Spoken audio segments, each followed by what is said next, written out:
this is an unofficial little series that we're doing called Women Who Rock. And of course, Katie Keller Wood, doctor, if you will. I immediately thought of you, Katie, because you are a USA Today best-selling author.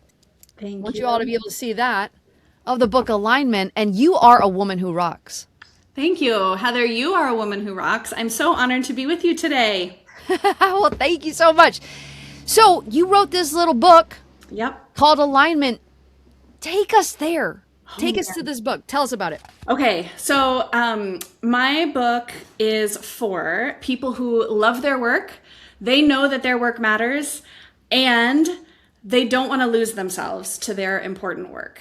It is for, I started my career in education. I was a classroom teacher for many years, and I loved being a classroom teacher. I still love all the work that I do, but it came out of the struggle of their work-life balance, if you will, had a particular tension when the work never seemed to end. When you wake up thinking about other people's children, when you care very deeply. And I know that education is not the only place that this happens. When people think about their clients, when they think about their patients, when they think about, all the people who depend on them. Sometimes that's, if you're a business leader, that's your employees, right? So you know that your work matters.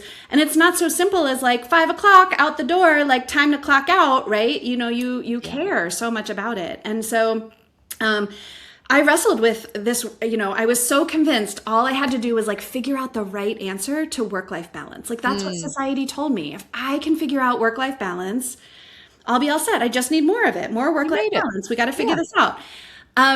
And so, I tried all the hacks. I tried everything. And often it came around to strict rules, right? I would have rules for when I would leave work, and rules for answering emails, and rules for what I would do on the weekends, and even what conversation topics I was willing to have after hours. It was pretty funny. And none of that worked, right? None of that worked. I spent a decade just spinning my wheels, being more and more frustrated until I came to the conclusion that work-life balance is, in fact, a lie. It absolutely does not exist. Record scratch. Yep. What? Work-life balance is a lie. Title of my TEDx.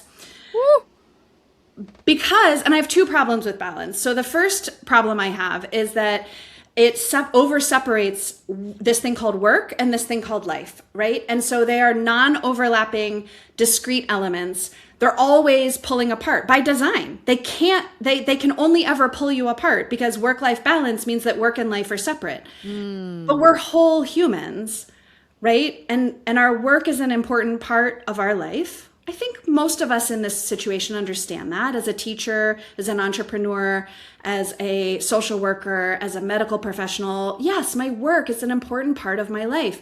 But what we also forget is that our lives are an important part of our work. Because who we are and what we bring to our work also matters. So spending time with who we are, right? Yeah. Yes, and okay, work-life balance, you just talked about it being separate. You don't separate you. Right. I'm a whole if you're in work or if you're in life. Right. And we know this. We know that I tell people all the time, I'm who's ever had a good idea for a challenge that you're facing at work when you're in the shower, when you're washing dishes? Are you working in those moments? Of course not, but you're a whole human, right? And so we don't separate ourselves. And then the other issue that I have with it is that it's there's a right answer. But we also know that the role that work, and especially paid employment, is going to play in our lives shifts over the course of our lifetime, right? And there's not a right answer. What is right for you, Heather Holloway, might be really different from what is right for me, Katie Keller Wood. And there's nothing wrong with that, right? But work-life balance, it's there's this right amount of life that we could have in going on that would counteract however much work there is. And I've never ever had somebody say, I need more work-life balance. I need a better work-life balance. And by the way, could I have more work, please? Yeah, right. Yeah, right. That's not what we're talking about, right? No. What we're talking about. So to reframe that, and the central thesis of my book, and why I love the cover of it that you just held up, is that, I think of our lives as a beautiful mosaic. And so that image, that mosaic image, is all the different pieces of our life, and that we can make space for all of them. And we get to decide how big each piece is and where it lives in our life mosaic. And so bringing our lives into alignment is all about asking, are our pieces supporting each other the way that they could be? Are they the right size? Are they in the right position so that I can be who I need to be at this stage in my life? It's always changing. We're going to be aligning and realigning forever, but it's just not about balance. It's about embracing our fullest humanity. And I think that's really the key to finding a way to stay engaged in our meaningful work without losing ourselves, without burning out, without flaming out. Because I want to help dedicated professionals stay in their professions for as long as they want to, right? Yeah, that's the key. Right. How long you want to. When it's time to move on, I celebrate that, right? I've got a whole chapter on like, you don't have to quit your job, but you might want to. And here's how you can tell, when is it time to make that leap? But, I really want to help people feel like they can continue to do the work that matters, that bring their brand of magic to meet the needs of the world. Right? You have a brand of magic. You have gifts that only you can bring to the world, and we need you and we need everybody. Yes. So that's why I wrote this book. And then I kept writing this book when my sister, my baby sister, faced the same challenge in her work as an oncology nurse. So I started it kind of writing for who I had been as that early career teacher. And then I kept writing it when I saw this is way bigger than me. This is anybody who feels this way about their work. Yeah. Awesome. Thank you, Katie. And shout out to your sister. Hey, girl. But there are so many beautiful gems that you just dropped and placed upon us. Thank you so much. One, okay, for me, like the traditional life path, Katie, was never designed for somebody like me. Right. Like graduate, go to school, get married, have the the house with the 2.3 white picket fences for the kids. I'm not sure. That was never designed for me. So as I tried to get into a career working for someone else, having the 2-week vacation. Well, you didn't get 2 weeks. Not when you started. No, definitely not. But I'm going to tell you, Katie, I worked for those vacation days. Yeah. I worked to take because I didn't want to go live your life outside. That's right. Yeah. So I feel like we're prescribed, we're given, we're being force-fed stuff that's not even ours from when we were little. Right. So how do we break free from that? Yeah. So Heather, what you're talking about, this shifted for me when I came to understand Montessori education. So I shared that, my background is in education. I was a classroom teacher, but I taught in conventional settings for the first 5 years of my career. And then a friend of mine said, the Montessori school is hiring and you might like it, like go check them out. And so I was like, I don't know anything about Montessori, like Monta what? Like, is that religious? Like, I don't even know. Right. That's what I thought. Yeah. Right. So like I went home and I'm like doing my research and I'm like, okay, this Dr. Maria Montessori, like she was the first female medical doctor in Italy. Like she was kind of amazing. Like talk about women who rock. Like, why aren't we talking about Maria Montessori? My child development, we learned about Erik Erikson and Jean Piaget. They were both influenced by Maria Montessori. They were both like credentialed by Montessori. Like they were Montessori. Like one of them was the president of their Montessori society. One of them had a Montessori credential. Like they get all the credit for child development. Like what are you talking about? Women who rock. So I research and I'm like, this is really amazing. I love this. It's what I believe about education, but it's also what I kind of believe about the world. And I couldn't have written this book right out of my Montessori training. It took time. But one of the reframes that I started to really appreciate is Montessori has some really unique connotations to the term work. And of course she wrote in Italian, so it wasn't work, but it was work. But all of the things that young children would do, and we're talking preschool age kids, and sometimes parents are a little like, what's happening? They come in and they have all these Montessori materials that she designed, and they take them very carefully off the shelf and they're working with them, and they know if it's working correctly or if they should try again, and it teaches them math principles and language principles and all these beautiful things, and they call all of those things works. Oh. Right. And so they come in and they like go around and do their work. My friend Heather a different Heather, has shared with me a beautiful story. She was a Montessori teacher, and she had a student named Max who was new to her class, and he was 3. And his dad came in for a conference, parent teacher conference, and was like, Max likes coming to school. He seems to be adjusting okay, but we're having trouble with days that are less routine. He has a meltdown like every weekend morning. And I guess it's like the change in routine and the change in structure. Like he's happy to come to school, but like he's sobbing every Saturday and Sunday. And like, that's not cool because I really like the weekends. And like, I want my family to enjoy the weekend. And Saturday morning cartoons. What's right? Yeah. Like why is my 3-year-old Yeah. like beside himself? And it turns out Max's dad had a habit of joyfully announcing weekends to the family. And he would say something along the lines of like, hooray, hooray, no work today. And Heather goes, oh, that's the problem. And he's like, what are you talking about? And she's like, in our Montessori classroom, all these interesting and engaging activities are called work.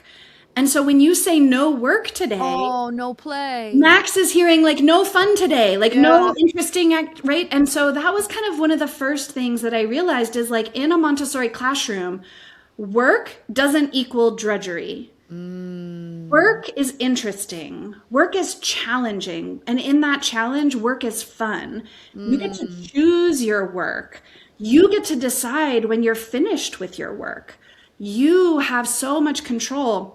And then everyone is very respectful. A teacher does not interrupt a child who is working. They might be 3 years old, but unless it's like carpool time, or there's a fire or like an emergency, you don't interrupt a child who's working. Like you respect their work, even if they're really little. And that means we respect everyone's work. And so I loved that when I first learned that principle of like, oh, I love that in a organization, what would it look like if we were deeply respectful of everyone's work? It didn't say that, and there's lots of things where like, oh, the CEO isn't more important here than but come on, how many organizations really embody that? Oh, And right. what does it mean when we say, no, everyone's work is valuable. Everyone's work contributes to our mission. So when I think about, this holistic approach and how we can think about our work, I really started to reframe like, okay, but what is our work? And that led me to, so much of our current society, when we say work, we mean our paid employment, right? That's what we're talking about. Right. But Montessori's approach is really big. It's really vast. She believed that everything in our interconnected universe she called it a cosmic task. I love this. I love this so much.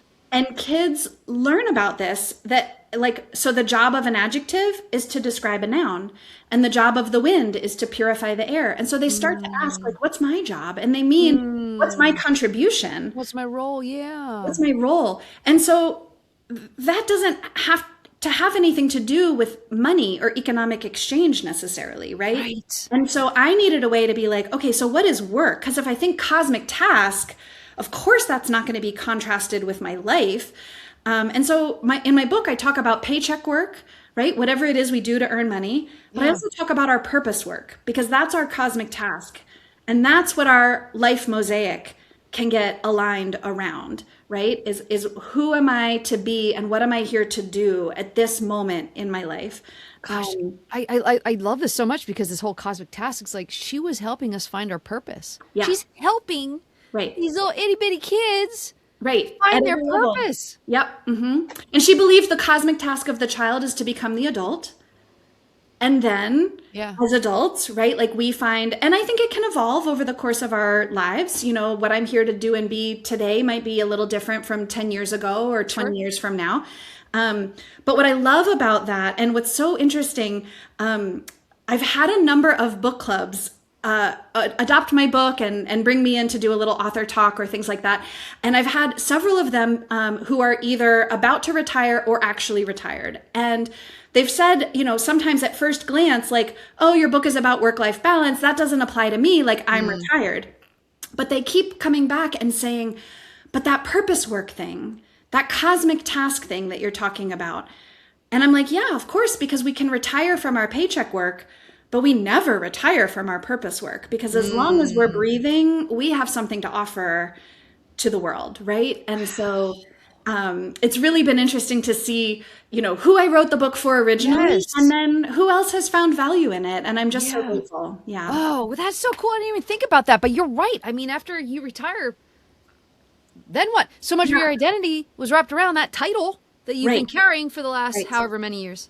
Right. Well, I often talk our audiences, business owners, of course, entrepreneurs, Yeah. but then executives, Yeah. executive directors, and Right. CEOs. Yeah. And what if we love the work? Right. What if we love the work, but we still feel like we're driving down the road and the car's supposed to be going straight, but if I take my hands off the wheel, Katie, Right. it starts to veer. Yeah. What do we do if we, entrepreneurs deeply passionate about our work, Absolutely. can't think of doing anything else? Right. What do we do if we feel that we're out of an alignment? Yeah. So, well, I think there's a couple things I want to address in that question that I heard. So, one is we can be really identified with our title, and I think that our title and our work are not the same thing. And I actually think that that is what can free us from what can be really unhealthy. I've come to the conclusion that this is in fact life or death stuff, and that is in part from a story shared by my friend Annette, or actually our mutual friend Annette. And Annette works and has managed some mergers and acquisitions, and she shared with me a story about a man who had achieved the dream, right? He built his business from the ground up. He grew it. He always wanted it to be acquired. He had negotiated a multi-million-dollar payday. Like he was going to be set, right? Yep. And live in the dream. Yep. And on the day that the deal was supposed to go down, I'm so happy to say that this story doesn't have a tragic ending, but it almost did, right? Because on the day that the deal was to go down, nobody could find him. And his staff didn't know where he was, and his family didn't know where he was. And then when they did find him, he was holed up in a hotel room, and he had a gun on the table next to him, and he didn't use it, and everything's okay. But to that, I say, that's being over-identified with a title, right? Because when we're so wrapped up in I am this, I am the CEO, I am the executive director, I am the one who makes it all happen. And we're not really clued into our purpose work doesn't go away, right? Who we're meant to be on this planet and the contributions we can offer. We might have a realignment. We might change the direction that we're going. But if we can keep tuning into who we are and what we're meant to offer the world, I think that saves us from that over-identification with a particular title. And I think it's why so many people can feel lost in retirement, right? They make that retirement transition and then they're like, now what? Do I even matter? And then there's all the feelings that go with that, because it's like, my worth shouldn't be determined by my paycheck work, right? And it isn't, but we have to be able to separate paycheck work and purpose work and keep coming back to, I have a lot of overlap between those two things. That's great. I also think it's fine if you don't have overlap between your paycheck work and your purpose work, but staying connected to that. But then the second part of what I heard you asking, Heather, and reel me back in if I'm off, but Yeah. when we're out of alignment, when we feel like, okay, our work really matters, I'm burning the candle at both ends, I am sacrificing my one tiny treasured life because this work is so important, and I feel like I'm headed to burnout, but I don't know what to do. I think number one, you've actually already accomplished the first step in the alignment process, and that is noticing. Because I think sometimes as leaders, we can just be like head down, grind it out, and Get we it done. don't even stop to say, this doesn't feel right. Yeah. So if you've identified that this doesn't feel right, that's the first step. Because how can we make a change if we haven't even picked up on like this isn't healthy or this isn't sustainable? Yeah. And then I have a alignment process. And really, I like to sort of give the caveat of like, my book is really designed to help you come home to you. Because you're the only one who can decide the right alignment for your life. You're the only one who can decide the right amount, how big those work pieces should be in your mosaic at this moment, right? Like you're the only one. But what I offer is a habit and a thinking tool. So the habit is the noticing, and there's ways that we can strengthen our noticing habit. Heather, I know you talk a lot about how we can practice our mindfulness and how we Yeah. can, right? So like there's lots of ways that we can get better at noticing and tuning in when things aren't working the way that they should be. Yeah. And then there's sort of a thinking tool process that I offer to people to move through. And that is really to look at our whole life mosaic, and are the pieces supporting each other the way that they should be? Sometimes I think that we are quick to blame work when there's maybe other things going on. And that's, I'll tell the story of my sister Abby, who was faced a crisis. She wasn't sure she could continue in her work as an oncology nurse. And it was a really difficult time. And she was like, how do you know when it's time to quit your job? And I was like, you can't quit your job. Like, you're making such an impact on the world. Like, and I know you love it, right? Like, that was really it too, was like, I know you don't really want to quit your job. But the timing of this call was, it was during the pandemic, and 100% pandemic work at the hospital was harder. We all read the stories, we know, Right. but guess what? Her gym also had closed. Her days off had been lonely. Yeah. She even had to say goodbye to her best furry friend in that period. So she had other parts of her life mosaic that normally supported her challenging work. Yeah. They weren't doing their jobs. They weren't holding her up. The whole mosaic wasn't holding together the way that it could. And so she had to look at all of those pieces, right? And so when you're out of alignment, I think you've got to look holistically. Is the problem with work pieces? Is the problem maybe with some non-work pieces? And be really honest about that. Yeah. And then what do we want to change? Is that something I can do myself? Do I need to advocate for some changes? I believe that, we're in a society, some changes are just systemic. Heather, you said it, like some systems are not built for everyone. That's it. And we have to change that. But until we do, recognizing that like this is a systemic problem, I'll tell people, I'm like, there's no amount of mindfulness that's going to solve all the problems of a short-staffed emergency room. Not going to do it, right? Amen. We Yes. meditate and self-care our way out of that crisis. So there are systemic problems, but I also don't believe that we are powerless. Even if we are one person, that is how the world starts to change, with one person and then another person and then another person, right? So like recognizing I'm out of alignment, I want to make these changes, these parts are systemic.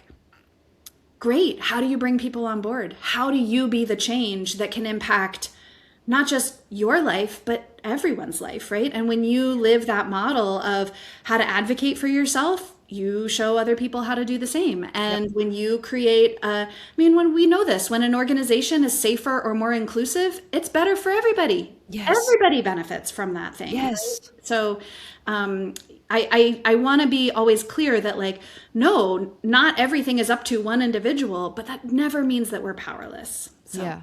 Yeah. Oh, well, that's great news. That's great news for us little entrepreneurs that pour Right. our heart and soul into our little or big businesses. Right. We love it. We love the missions that we love it. serve. We love the people that we serve. We love the impact that we're making. And there's a lot of pride in people have employment because of the work that we do and Yes. services that we provide and all the different things. I had one person say, "Oh, is your book, really just for the helping professions?" And I'm like, "No, it's for anybody who feels that like their cosmic task, whether that's paycheck work or not, Yeah.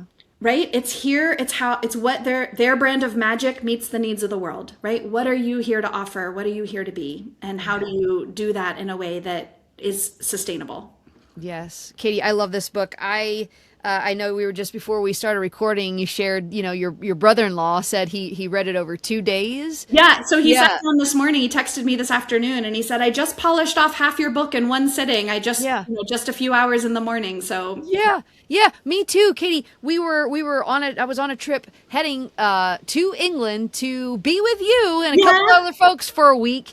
And I'm reading Alignment, and literally it took me 2 days. I read it darn near cover to cover during my travel. incredible. It's But such you an also easy. had other stuff happening on those 2 days. It's not like you sat in a room for 2 days by yourself and just That's true. Yeah, we were training and doing other things. You're right. But I couldn't. The point was I was kept coming back to it. Couldn't wait to get to the room to come back to it. But it's an easy read. So many wonderful, valuable excerpts, tools, and strategies. And listen, if you're driving down the road and you're thinking that something's off, it's just a simple check under the hood.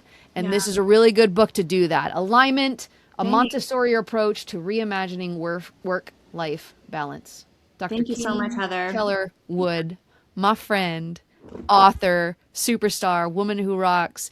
Katie, is there anything else that we need to say? How can they purchase this book? Where can they get more of you? And you do keynote speaking, yes? I do. Keynotes, workshops, all the rest of it. And book clubs I love to pop into. So if you and a handful of buddies are like, let's dig into this together, send me a message, right? If I can join you for Zoom for 10 minutes, I'd love to do it, right? So, but I do keynotes, I do workshops. You can find me at katiekellerwood.com.